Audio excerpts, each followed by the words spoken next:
What's going on, guys? Welcome back to KIKO'S. This is Josh.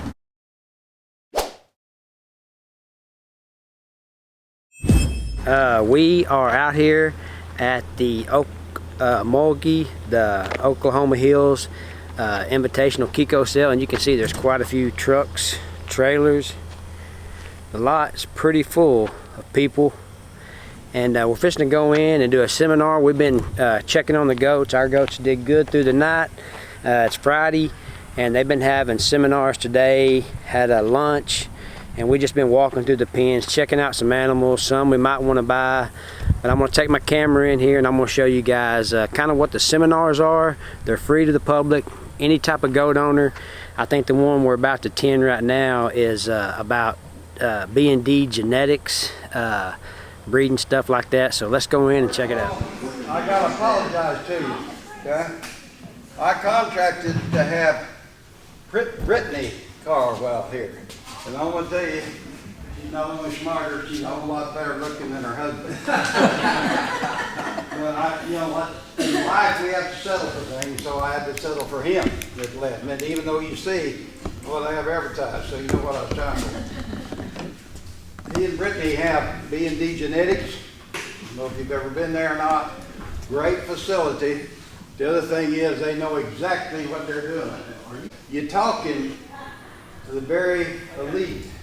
I appreciate that. Mr. Kent called me quite a while back, actually, in essence, if we would kind of come talk to you guys, and we do deal with several KIKO breeders. I grew up in the poor goat industry, got interested in doing embryo transfer, and so we did it when I was a kid, and obviously went to college, undergrad, and then was fortunate enough to get an assistantship to go to school at LSU in the reproductive physiology program.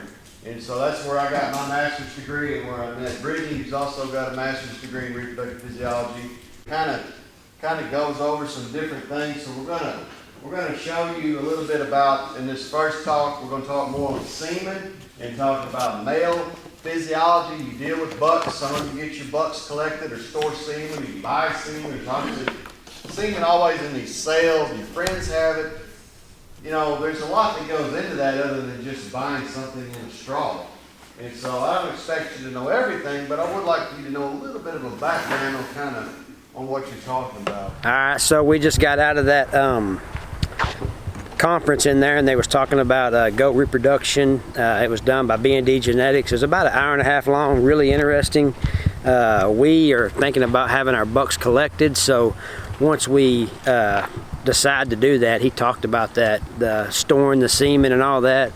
And that's kind of what's going on today, is they got a goat conference with all kind of stuff going on about how people take care of their goats on their place. There was even a goat cooking conference that they had, a lady who prepares goat meat.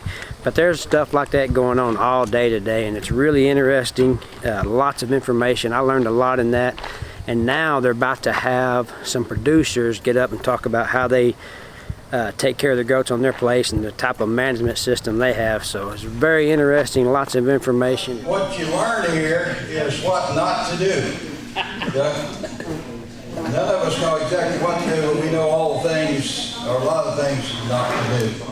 What we try to do is give you a chance to answer or to ask questions to producers, okay? And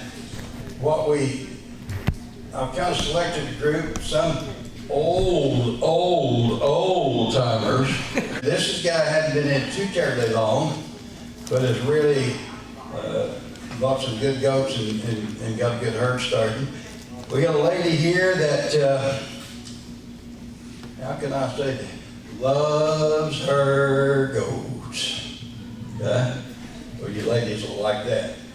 This guy's been in quite a while, got some really outstanding goats. They're different places on the letter. They're introduce themselves and give you a little scenario about maybe how many they raised, where they're at, anything they want to see, that you might see something in there that you want to ask about fencing, dogs, whatever, okay? Okay. Hello, my name's Jim Hicks. I think I know most of you all here. I'm from Bristow, Oklahoma. I have 50 acres, and I try to keep about 50 does. I started in bull goats in about 2000. I stayed in that 10 years. And about 2010, I switched over to KIKO'S.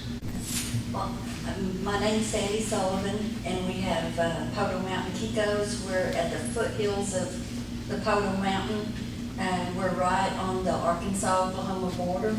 We have 40 acres. We have about 25 of it fenced and available for the goats. We are slowly working our way up. I think this year we're going to breed 45 does is our hope. I love the KIKO goats. They're good mamas. We practice the rotational grazing, and I think that benefits your land and your goats. And I'm a big believer in letting your grass grow and not having one big pasture to graze everything down on.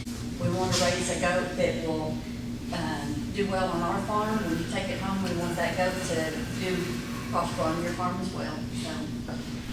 My name is Joseph Miles. I got my first goats in 2015 and bought my first KIKO at the beginning of 2016. I run, right now I think I have 30, 40 goats on about 3 acres fence.